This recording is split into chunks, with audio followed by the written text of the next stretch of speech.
நீங்கள் எந்த அம்பாலை வழிபடணும் அப்படின்னு கேட்டிங்கன்னா திருவக்கரை வக்ரகாளி அம்மன். இந்த அம்பாலை சொல்லும் போதே என்னுடைய மெய் சிலிர்த்து போகிறது அப்படின்னு வந்து சொல்லலாம்.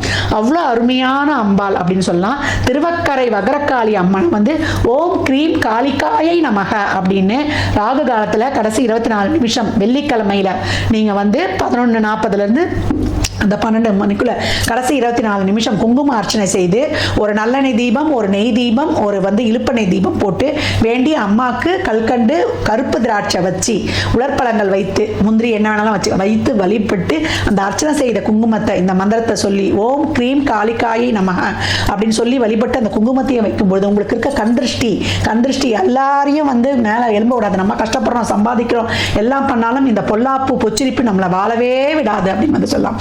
அப்பேற்பட்ட கண்திருஷ்டியை நீக்கி உங்கள் வாழ்வில் மிக சிறப்பாக பயணிக்க வைக்கும். அப்போ அந்த கணபதி மந்திரத்தை சொல்லும்பொழுது நல்ல புத்தியையும் வெற்றியையும் சித்தியும் புத்தியும் தரும். காளியை வழிபடும் பொழுது உங்களுக்கு வந்து அவ அரணாகவே இருந்துடுவாள். வாராகி உங்களுக்கு வாழ்நாள் முழுவதும் நல்ல பலன்களை வாரி வழங்கிடுவாள் சொல்லலாம். கும்பராசி இருக்கக்கூடிய அனைவரும் இந்த 26 தாறுமாறாக கடக்க இதை பின்பற்றினாலே வாழ்க்கையின் உச்சத்தை தொட்டிடலாம். என்னைக்குமே கிரகங்கள் வந்து மாறிக்கிட்டு தான் இருக்கும், செஞ்சுக்கிட்டு தான் இருக்கும். அதனால 7 சனி, அஷ்டம சனி, அத்தாத்தம் சனி கலங்கி நிற்கக்கூடாது. கும்பம் நல்லது செஞ்சு இரையாற்றலாக உங்களை சுற்றி வந்து ஒரு கேடயத்தை போட்டுக்கொள்ள வேண்டும். கும்ப ராசி லக்னத்திற்கு நல்வாழ்த்துக்களை தெரிவித்துக் கொள்கிறேன்.